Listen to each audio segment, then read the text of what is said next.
Okay, well, we're from Stockton, Sanity, Westport, and we came here today on the second anniversary of the discovery of the Medeiros farm to let people know that we are pushing for an animal site registry in Westport, and we hope that people will come get the information, read about it, come to the public hearing that the Board of Health is going to have hopefully in August, and let their opinions be known.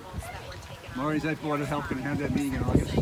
I don't know the date. We've had a first hearing already a week ago Thursday, and we had a full room in the Board of Selectmen's office and had 7 or 8 people sign up to speak, and we got other additional comments, and we're going to go on to another meeting. I don't know the date of that one yet. So what's the next step to stop the insanity?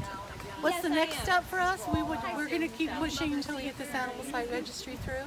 And then it is my hope that by the 3rd year anniversary, we'll dissolve the organization because we won't need it anymore. Good luck. Thanks.